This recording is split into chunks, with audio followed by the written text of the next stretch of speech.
Que des usurpateurs, que des agents infiltrants, des catalyseurs, des récepteurs. Parfois je me demande, je me pose la question, à savoir si TV Liberté n'est pas une sorte de catalyseur.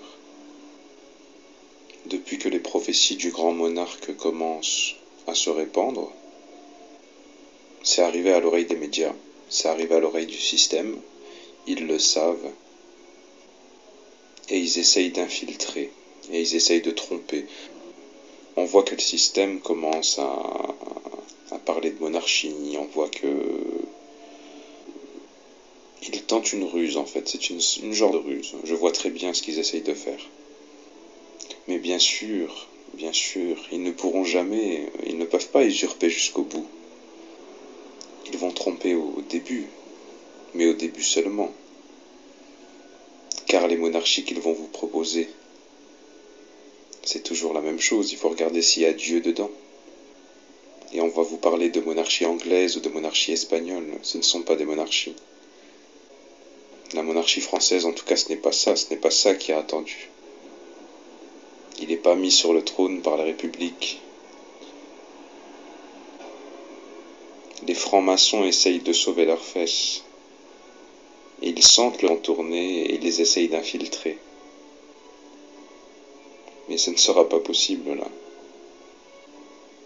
Et pour parler de Louis XX, j'ai demandé à son biographe de venir nous rejoindre, Daniel de Montplaisir. Bonjour. Bonjour. Donc vous êtes historien, vous avez écrit plusieurs ouvrages avant celui-ci, tels que Le Comte de Chambord, dernier roi de France, ou La Monarchie. Et donc cet ouvrage, Louis XX, une autre histoire de France, un ouvrage augmenté, réactualisé, et qui paru il y a quelques semaines. Vous affirmez sans hésitation que les Français ont un roi, même si bien peu le savent. Et il s'agit de Louis-Alphonse Gonzalve Victor Emmanuel Marc de Bourbon, dit Louis XX. Qui est cet homme de 44 ans qui, dites-vous, incarne le principe de la légitimité? Alors je vais peut-être expliquer pourquoi il s'appelle Louis XX. Parce que souvent, on me pose la question, mais il y avait un Louis XVIII et on saute à Louis XX. Bon. Ce qu'on ne sait pas, c'est qu'après Louis XVIII, il y a eu Charles X.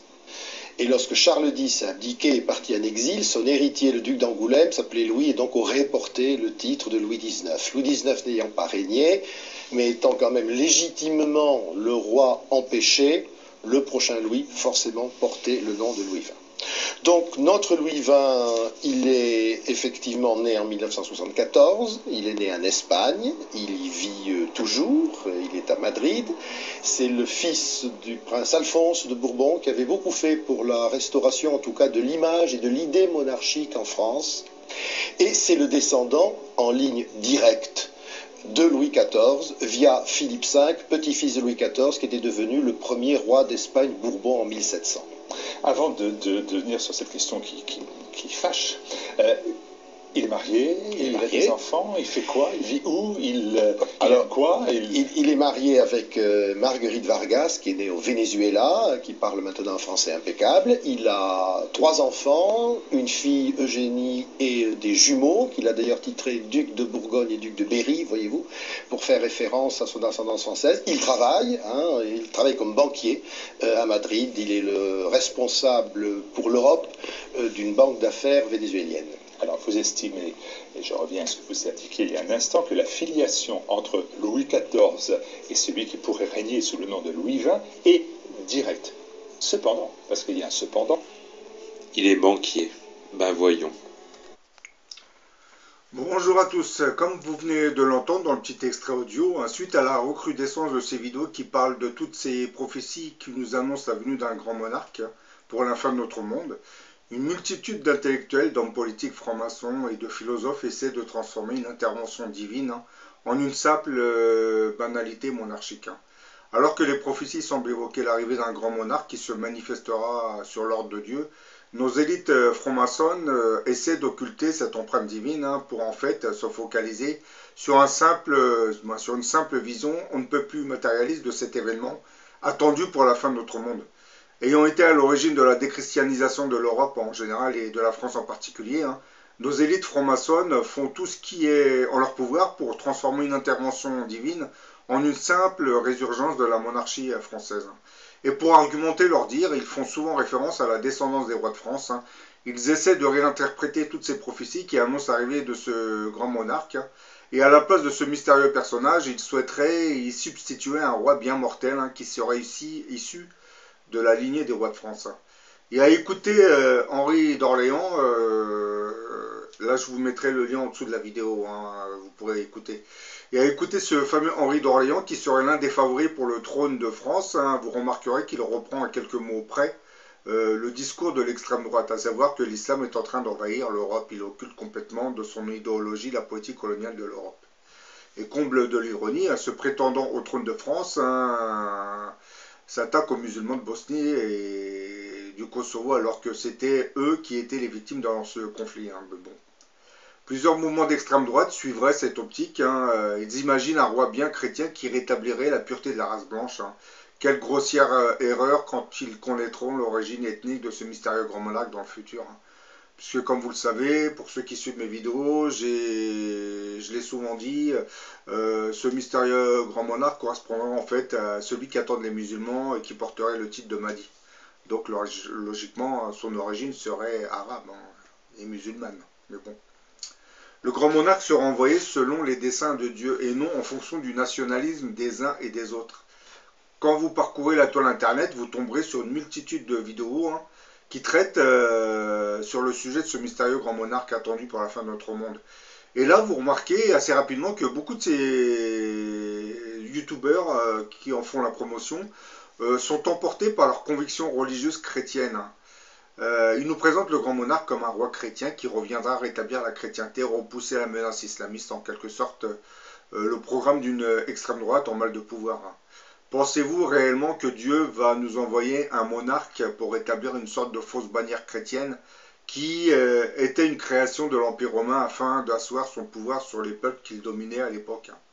Le christianisme qui était né au concile de Nicée n'était rien d'autre qu'une falsification de l'histoire religieuse chrétienne. Les empereurs romains en avaient été les initiateurs. En voulant nous imposer un roi qui serait l'héritier des rois de France, les francs-maçons veulent effacer du registre des prophéties cette empreinte divine pour installer à la place celle de l'humanisme des hommes. Et en agissant ainsi, on maintiendra un statu quo qui ne changera pas grand-chose. Maintenant, vous comprenez pourquoi tous ces prétendants au trône de France n'auront aucune chance d'accéder au pouvoir, encore moins d'occuper le rang de roi de France.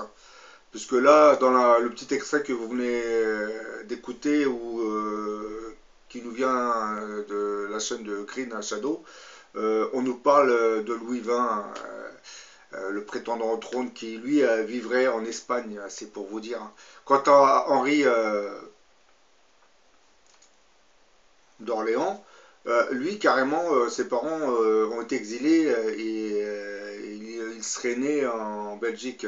Et quand vous allez voir la vidéo en cliquant sur le lien en dessous, vous verrez jusqu'où peut aller le ridicule, parce que ce prétendant au trône, Henri d'Orléans, explique qu'ils sont nés indirectement en France, alors qu'ils sont bien nés en Belgique, mais il explique que leur père avait pris de la terre de Paris, qu'il avait mis sous le pied de leur lit de naissance, et ainsi ils sont nés indirectement sur le territoire de France.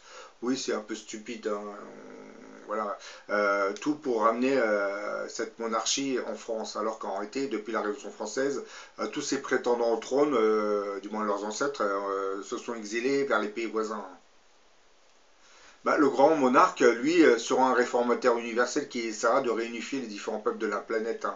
Les prophéties sont assez claires sur cette empreinte divine qui se cacherait derrière l'avènement de ce mystérieux grand monarque, attendu pour la fin de notre monde. Par exemple, Barthélemy Alzhauer disait « Le Tout-Puissant interviendra par un coup admirable que personne ne pourrait imaginer, et le puissant monarque viendra de la part de Dieu, mettre les républiques à néant, subjuguera tous ses ennemis, transformera l'empire des Français et régnera de l'Orient à l'Occident. » Saint Augustin, lui, disait au IVe siècle, quelques-uns de nos docteurs disent qu'un roi franc possédera un jour l'Empire romain dans toute son étendue. Ce roi vous viendra dans les derniers temps du monde. Bien entendu, comme vous le savez, l'Empire romain n'existe plus, il a été remplacé aujourd'hui par l'Union économique européenne. Ce qui sous-entend que ce grand monarque prendra le contrôle dans un premier temps de la France. Ensuite, par prolongement, il prendra le contrôle de l'Europe et ensuite du monde.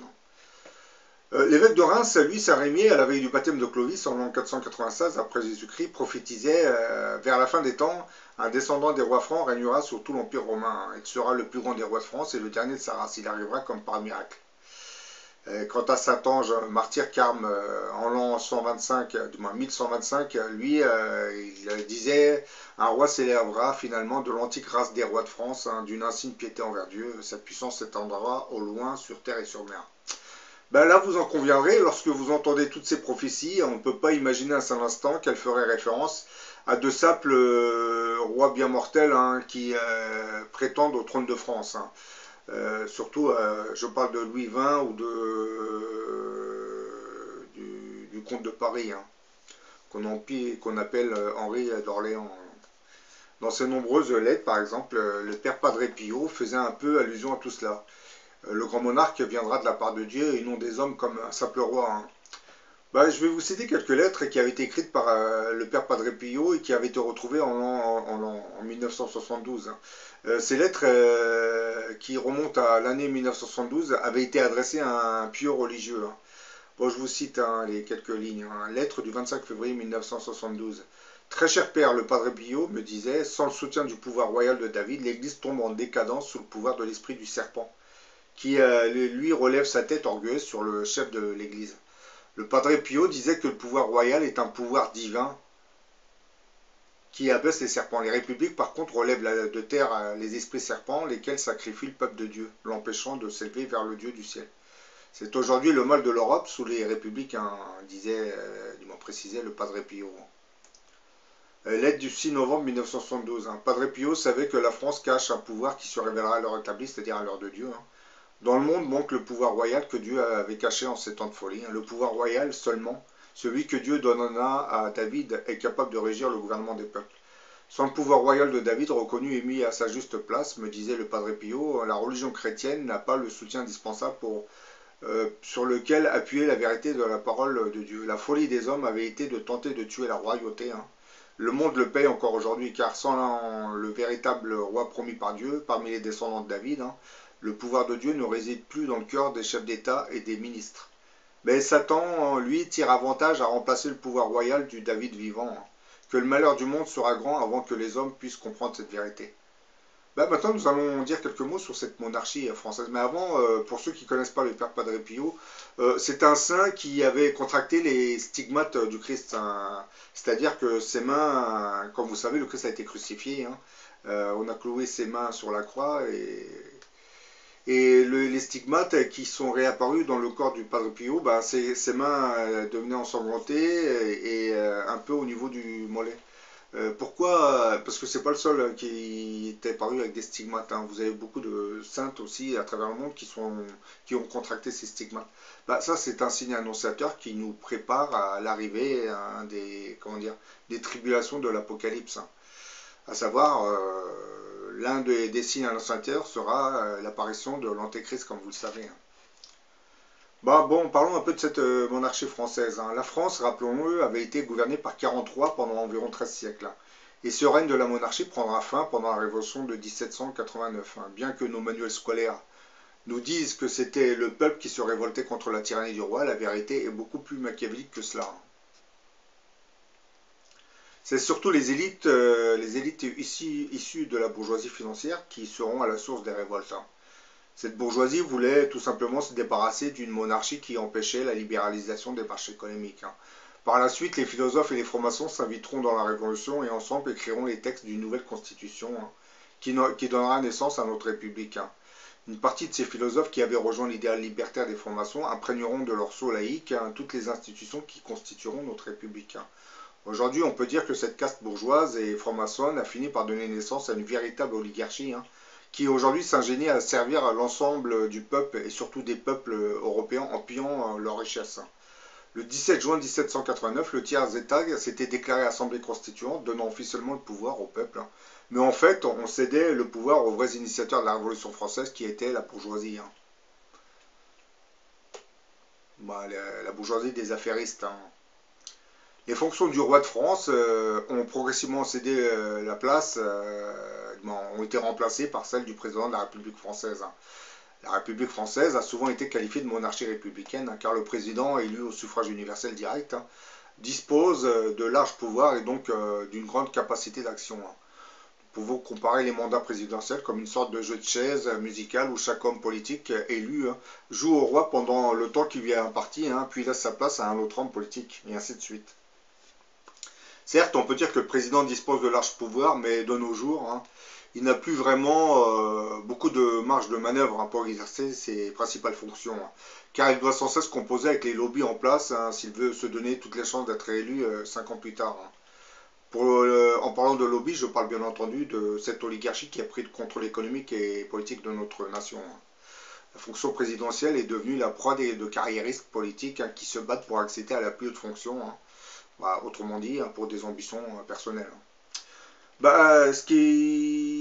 Ce clivage, par exemple, droite-gauche, qui est censé composer notre pays, est en réalité destiné qu'à entretenir la démocratie d'apparence, c'est-à-dire un masque démocratique derrière lequel se cacherait de puissants groupes financiers.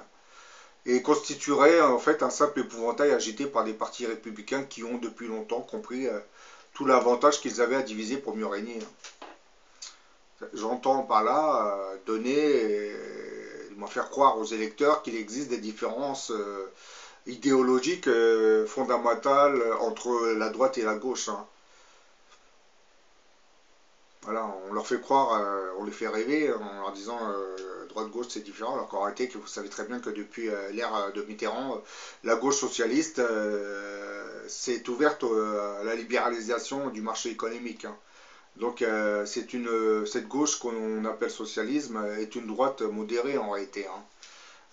En plus le pire c'est qu'avec Macron qui se prétend de gauche, parce que vous savez très bien que c'est un homme de gauche avec une idéologie de droite.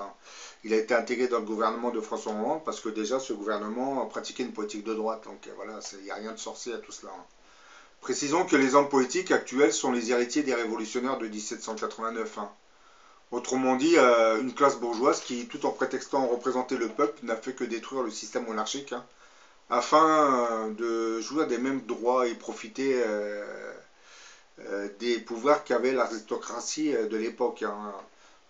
Oui, vous avez compris que les élites bourgeoises ont stimulé cette révolution française de 1789 pour ensuite nous installer une république où cette bourgeoisie aisée allait progressivement reprendre le pouvoir dans le pays. Aujourd'hui, c'est l'oligarchie d'aujourd'hui, c'est la descendance de cette ancienne bourgeoisie. Nos gouvernements n'ont plus aucun pouvoir en réalité. Lorsqu'ils tapent des mains et des pieds ou nous sortent des mesurettes contre l'immigration ou contre le terrorisme, en réalité c'est une manière pour eux d'essayer de retrouver une partie du pouvoir qu'ils ont perdu. Ils essayent de se donner une certaine légitimité auprès de leur opinion en nous faisant croire qu'ils ont encore le pouvoir de légiférer, alors qu'en réalité, les lois contre le voile islamique, ce sont que des petites mesurettes qui n'auront aucun impact sur la détresse sociale du peuple de France. Vous le savez très bien, toutes les injustices sociales qui existent ne vont pas disparaître parce que Sarkozy, M. Hollande ou quelqu'un d'autre a sorti une loi contre le voile islamique. Vous vous en doutez très bien. C'est pour cette raison que le réseau médiatique nous oriente vers ce genre de petits faits pour stimuler des petites mesurettes qui ne menaceront pas l'intégralité, du moins les intérêts de l'oligarchie qui règne en maître désormais sur le territoire français. Bon, là vous avez vu, j'ai illustré la vidéo par un papillon monarque qui de la larve ou de la chenille se transforme en papillon monarque. C'est exactement ce qui se passera pour celui que vous appelez le grand monarque. De la chenille, il va se transformer progressivement en monarque. Ça ne va pas se faire tout de suite. Ça va se faire progressivement. Et là, vous avez un dessin qui représente un crop circle. Bon, les crop circles, pour ceux qui ne savent pas ce que c'est, ce sont des dessins géométriques que nos visiteurs extraterrestres font sur les champs de blé, afin de nous envoyer des messages bien précis. Dans ce dessin, vous voyez que c'est un être humain sur lequel on a greffé les ailes d'un papillon monarque. Vous avez très bien compris ce que signifie ce crop circle, hein. En réalité, on fait allusion à celui qu'on appelle le grand monarque, hein, qui régnera sur le monde. Puisque, comme j'ai dit dans beaucoup de mes vidéos, il sera amené à nous mettre en contact avec nos visiteurs extraterrestres. Donc eux, lorsqu'ils nous mettent ce genre de crop circle, c'est qu'ils sont en train de nous expliquer cela. Bon voilà, j'en ai fini avec cette vidéo, hein. Je l'ai faite pour vous dire qu'il faut faire très attention avec ce qui se dit actuellement sur ce mystérieux grand monarque, hein, puisque les élites intellectuelles, monarchiques ou voire franc-maçonnes essaient de nous transformer à une réalité, du moins une empreinte divine, un programme divin en une simple banalité monarchique, hein. On voudrait nous faire croire que le grand monarque attendu ne serait que ses prétendants au trône, hein, Louis XX ou Henri d'Orléans. Quand vous les entendez, vous souriez un peu, hein. Je n'imagine même pas ce genre de monarque gouverner le monde. Qui plus est, comme je l'ai dit, comme la Bible nous le précise, hein, l'Antéchrist sera doté d'un pouvoir incroyable, hein, puisqu'il fera descendre le feu du ciel. Il sera doté du même pouvoir que Moïse, hein, et je ne pense pas que Dieu va donner ce pouvoir à des simples descendants, soi-disant descendants de rois, qui eux se perpétuent en réalité ce qui se passe actuellement avec cette mondialisation, hein. Même quand vous allez taper, noter, cliquer sur le lien que je vais vous mettre en dessous, vous verrez que ce prétendant au trône Henri d'Orléans, il parle comme un simple humain, un être humain qui dénonce l'islamisation rampante de l'Europe. Oui, voilà, il parle comme exactement ce que dit l'extrême droite, hein. Donc, alors que le grand monarque, lui, il aura tendance à unifier, hein, il sera universel. Donc, je ne pense pas que ce genre de prétendant au trône se représente réellement le grand monarque. C'est un peu, on est en train d'usurper l'identité de ce mystérieux grand monarque en nous faisant croire cela. Bon voilà, j'en ai fini, hein, avec cette vidéo, hein, et je vous dis à la prochaine pour une autre.